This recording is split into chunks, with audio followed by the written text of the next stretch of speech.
The following is a special presentation of Ashland University's College of Arts and Sciences.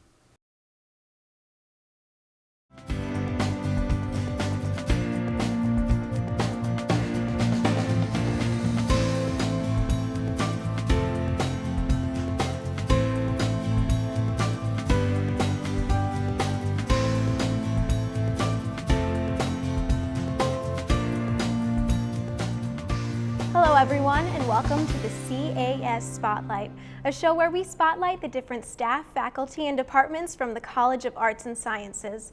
With 17 departments across campus, Ashland's College of Arts and Sciences encompasses a wide range of programs, with everything from art to social work, history to psychology, biology to history, just to name a few. Today in the Spotlight, we will be talking about the History and Political Science Department at Ashland University.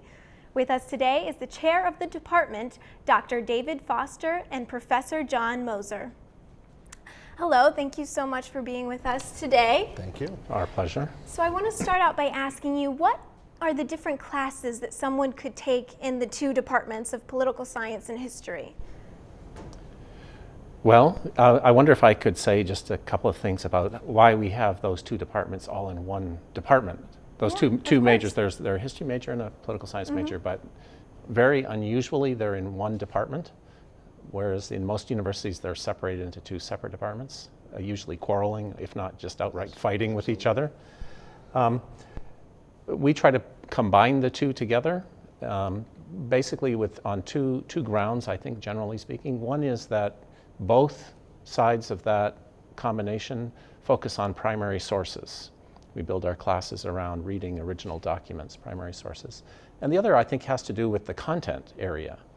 So in history, if you don't understand politics, if you don't understand government, war, the impact of ideas on society, you haven't really understood history.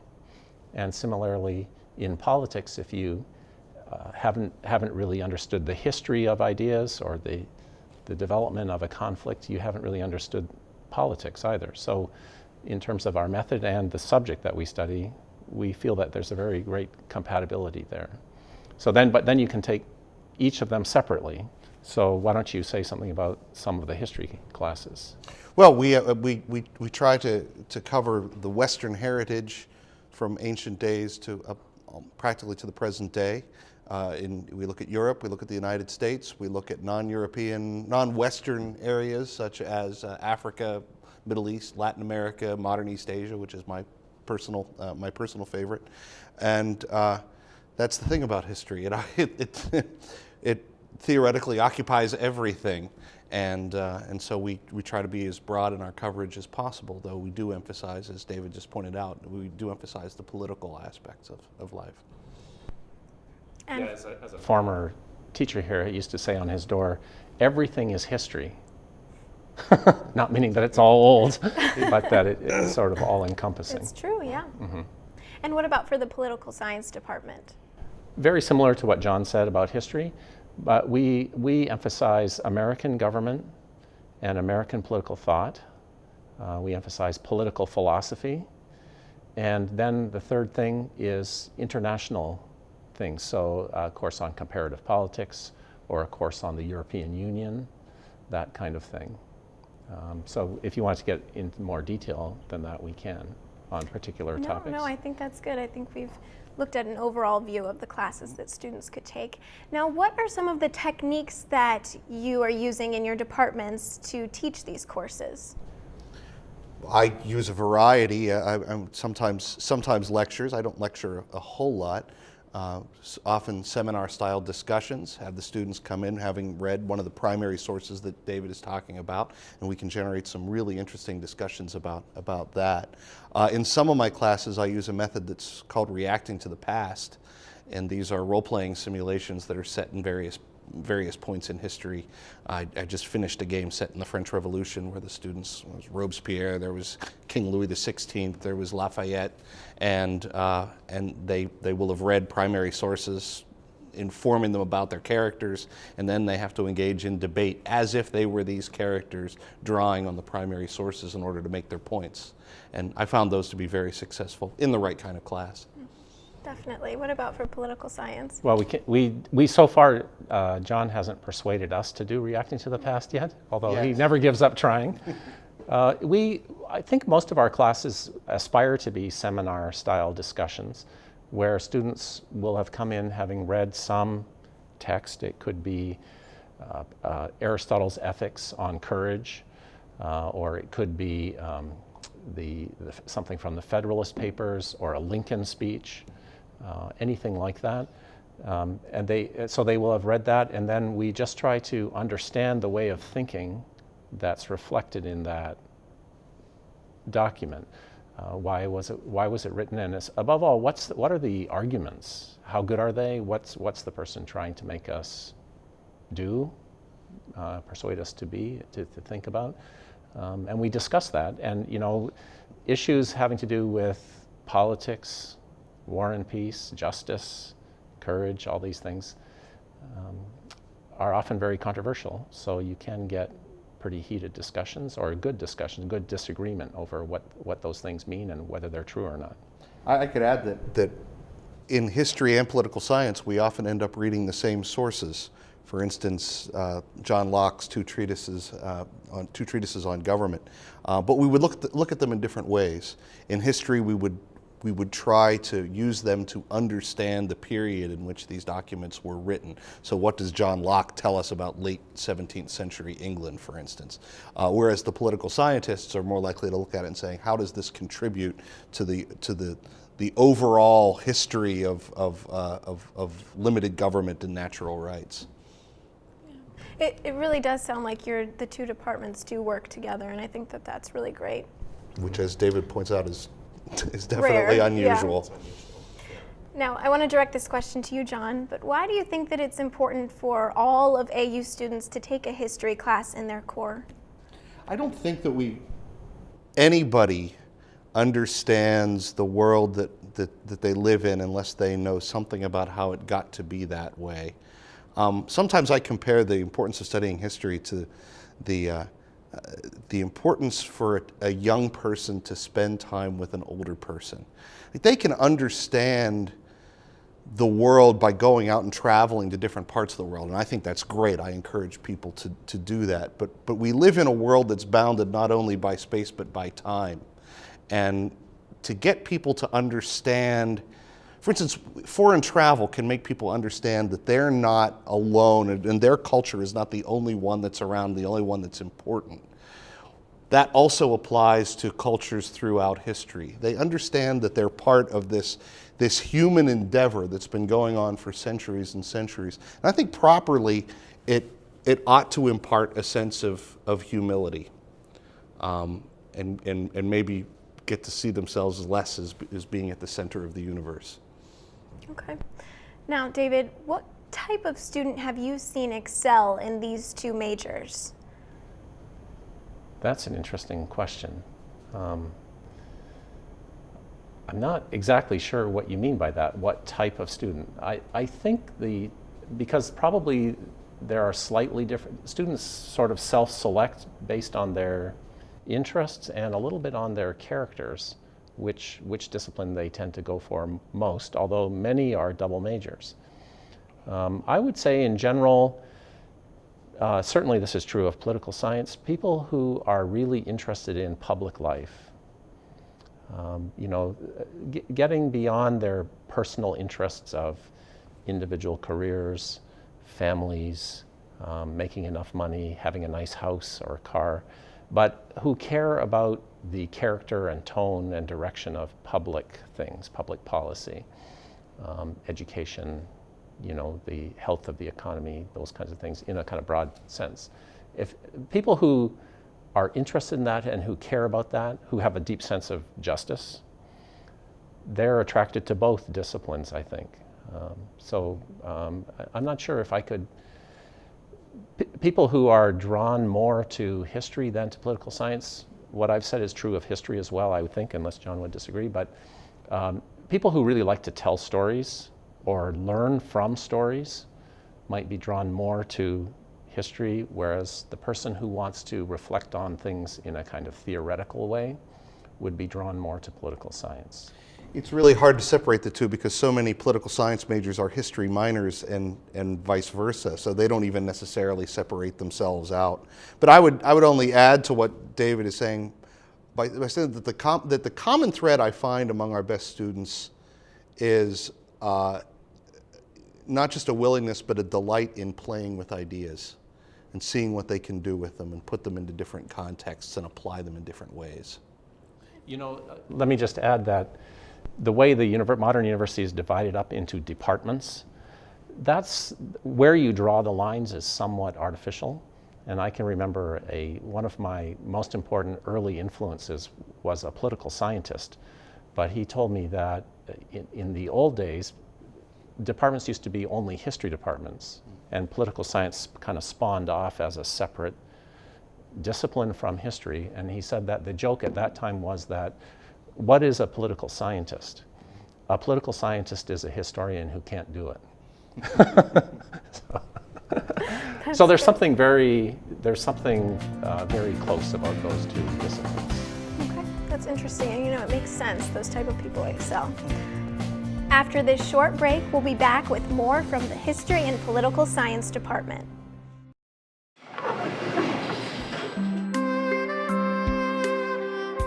Life has a way of throwing us obstacles. Life has a tendency of weighing us down, making it difficult to carry our load. Sometimes all we need is a little help. Appleseed Mental Health Center, helping you get through life's heaviest moments. Ashland University puts the accent on the individual. As a mid-sized university in North Central Ohio, AU has a rich 128-year tradition of creating unique educational experiences that combine the challenge of strong applied academic programs while being focused on each student as they become known, connected, confident, enriched, and strengthened. Ashland University has more than 70 degree programs, providing students with the knowledge and skills needed to succeed in the classroom, in the workplace, and in the world. Welcome back to the CAS Spotlight. I'm your host, Rebecca Ribley. If you're just joining us, our guests today are the chair of the Department of History and Political Science, Dr. David Foster, and a professor from that department, Dr. John Moser. All right, so the next question I want to move on to is your question, David, and that is, the majors in these two departments are required to take a foreign language. Why do you think that that's important? That's a great question, and really there are so many ways to answer that. I would say maybe just a couple of things about it. One is that the documents that we read are often written in other languages, and ultimately, to truly understand those documents, you need to know that language. There's no perfect translation from one language into another. Some languages have words that other languages just don't have. So to translate that, you have to really interpret it. And if you want to really know what the author wrote originally, you have to learn the original language. So that's one thing. A second thing is related to that is that for that very reason that some languages have words or concepts or sentiments that other languages don't have, it really helps you reflect on your own categories that you use when you learn a second language. Not only your own language, it helps you think about the grammar and structure of your own language, but it helps you, language is kind of embodying the thinking mind of a human being, and it helps you reflect on your own thinking and become more aware of how you're thinking and what distinctions you're making about the world and so forth. And then thirdly, it's just good for your career. It's always good to know another language. You can go different places. You're more useful to some employers. More things are available to you.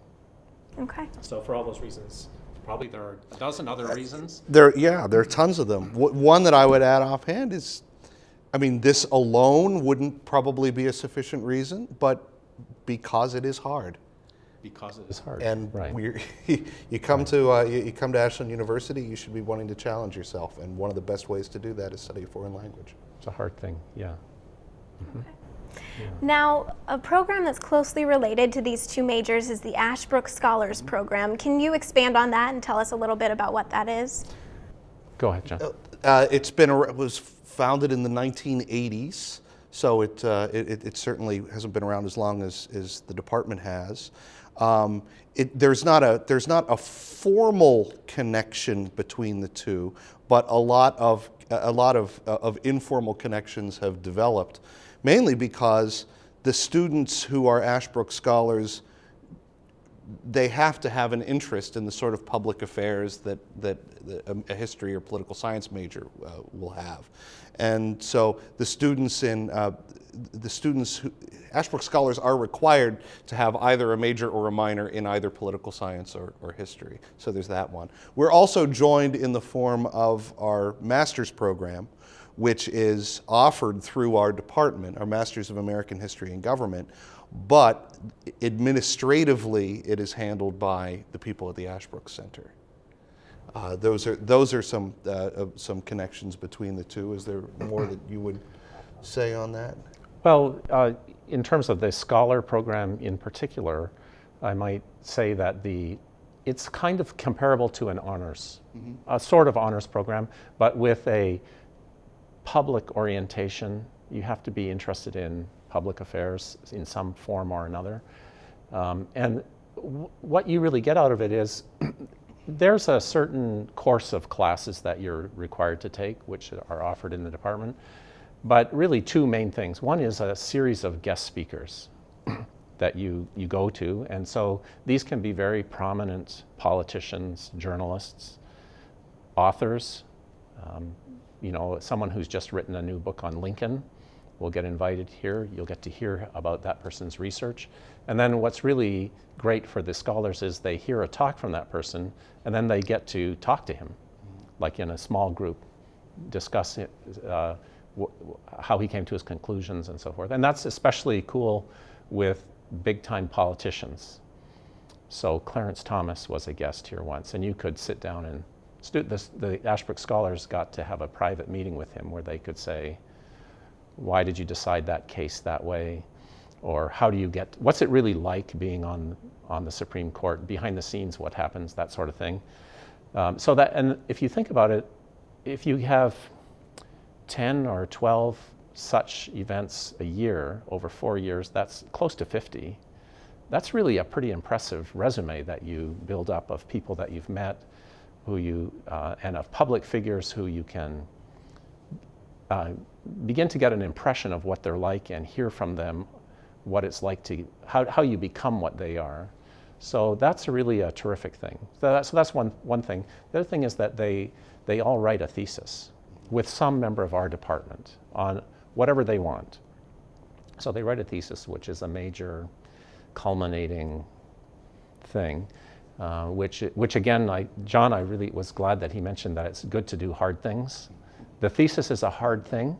It's a very hard thing, but it turns out to be one of the best experiences that most students have, and surprisingly useful when you graduate. Yeah, if you can write a 40-page paper, it does wonders for your, I don't know, I hate the word self-esteem. It's so hackneyed, but yeah, confidence. That's a better one. People come to college never imagining writing 20 pages or even 10 in many cases, but they come out of here writing something substantial. And certainly, if they're planning on going on to graduate school, they're going to have to write more than that. But even if they're not going to graduate school, just having that under their belt is a very important accomplishment. Yeah, I would say so. So studying abroad is something that students in all different majors can take advantage of. Are there any of your majors that have taken advantage of that? Sure. Yeah. In fact, I am developing a course now that, assuming it goes through, will be in the spring of 2014, and the theme is World War II in Western Europe. So we'd be going to London and Normandy and maybe Paris, so it's still in flux. But we offered a trip like that back in 2008, and it was a big success. Yeah, so we've done trips like that are kind of guided by some member of the department. Another one went to study Machiavelli in his hometown. So they went to Florence and allegedly studied Machiavelli there in Florence. Really great thing. But sometimes students just go on other trips, either on a trip for example, some students have gone on the, I think it's called In the Footsteps of St. Paul, a religion course that they went on. Or you can just go abroad and do an internship.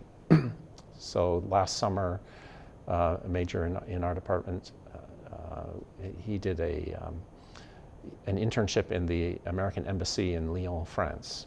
So that kind of thing. We had another who studied intensive Mandarin in Taiwan. Right.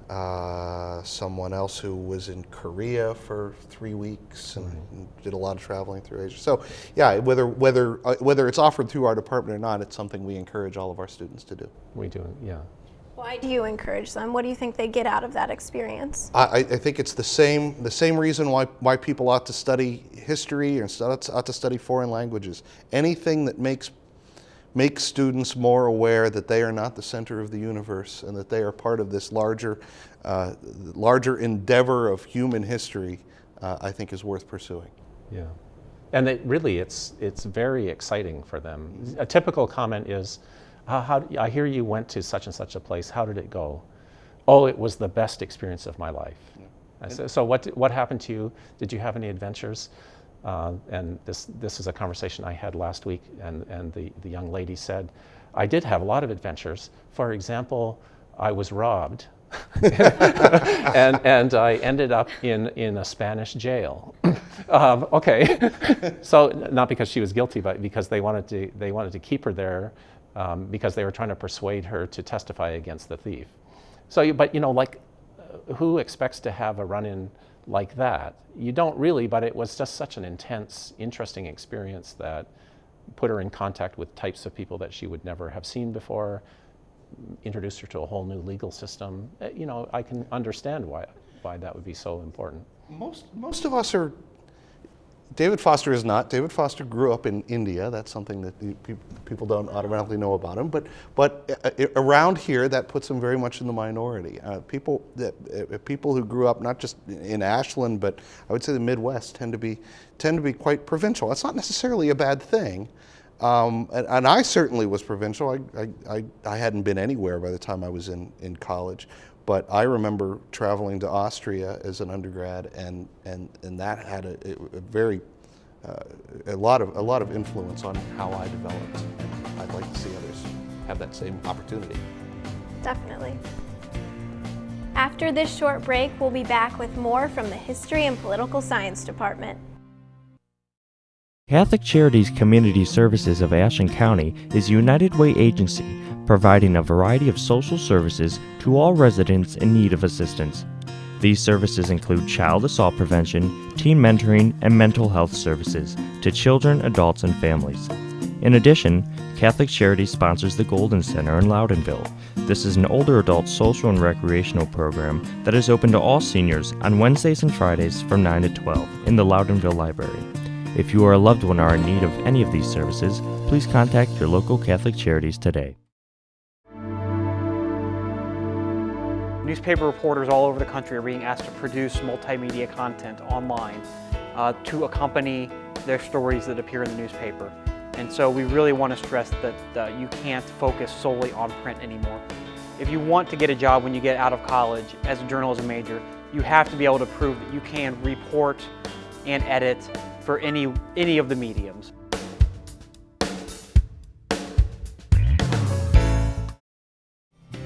Welcome back to the CAS Spotlight.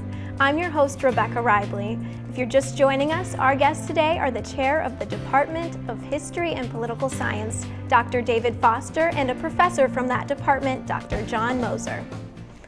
All right, so I want to ask you, do you have any research interests that you're working on right now?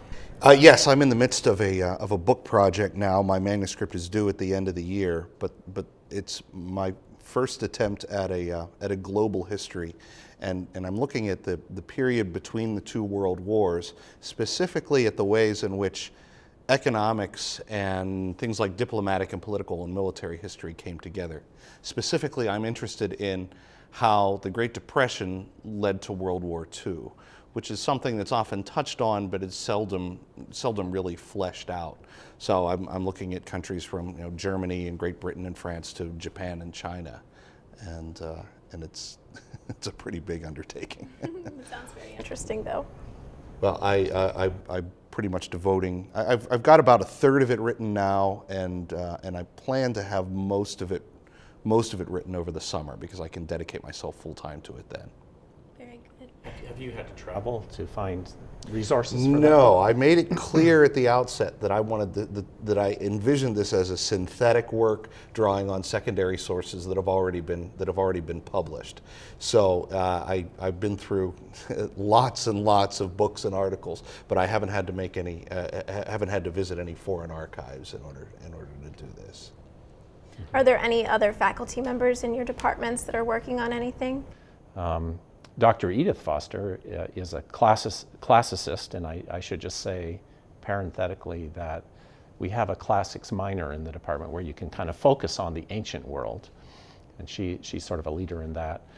Her main interest is Thucydides, the ancient historian, and she's done a lot of work recently. She's involved in a book of collected essays dealing with the relationship between Herodotus and Thucydides, two of the main ancient historians. I myself am working on a book on Mark Twain, the political thought of Mark Twain, which is a little bit unusual, I guess, for a political scientist, but not totally crazy for a political theorist. Now, you mentioned previously that you offer a Master's of American History and Government. Can you elaborate on that a little bit? Well, we now offer 2 degrees, but they're very similar. One is called the Master of American History and Government, and the other is called the it's the Master of Arts in American History and Government. That changed fairly recently. And the other is a Master of Arts with a specialization in the teaching of American history and government. The only real difference between the two is there are some education courses required for what we call the MASTAG degree. But the Master of Arts in American History and Government has been around for, I don't know, about 8 years now, and it's been wildly successful. The target audience is high school teachers, and they want master's degrees normally in their content area. A lot of them. There are very few master's degrees in a content area that will cater to a teacher's schedule. That is offering online weekend or evening courses and in-person summer courses. And the only programs that tend to cater to their schedules are masters in education. And a lot of them say, well, I've got an undergrad degree in education. I would rather pursue a master's in history. And so our entire course is based on week-long seminars offered during the summer. People will travel from all over the country to Ashland for those. And then within the past year or so, we've started offering online evening and weekend courses to supplement that. And as I say, it's been extremely successful, succeeded beyond all of our wildest dreams from 8 years ago. That's really great. All right, the final question that I want to ask you is, what are some of the career opportunities that you've seen some of your graduating majors receive? Do you want to go with that? Everything. It's history and political science. They're one of those degrees that are not at all specific in terms of what you can do with it. You could look at the kind of skills that are developed through the study of history and political science, ability to read carefully, ability to think critically, to communicate effectively, both orally and in writing. Those tend to be the sorts of skills that employers in any field would want. We've had plenty of people going into the military. We've had them go into government service, go to think tanks, go on and pursue graduate work, or simply work in business. Advertising, journalism, any place where you need to handle ideas in a coherent way is a place where a history or political science graduate can really thrive. And I would add that there's one other aspect to that if you're thinking every day in your classes about great questions like the Second World War, or in other classes, justice, or religious liberty, these very important things, and you become familiar with the best thinking from the most intelligent minds on those questions. Over time, it's kind of an intangible, imperceptible thing, but you just develop a kind of confidence that you understand those big things. And that confidence, I think, if you asked our majors, you would find them, they might not be able to identify it exactly, but that, to me, that's a very important thing. A kind of change or development of character that comes through the study. That's added to the skills that you learn. And I think that helps you a lot in almost any career that you could go into. Okay. I want to thank you both very much for being here with us today. We'll be back with another look inside Ashland University's College of Arts and Sciences on the next edition of the CAS Spotlight. For all of us in our Center for the Arts Studios, I'm your host, Rebecca Ribley. So long, everybody.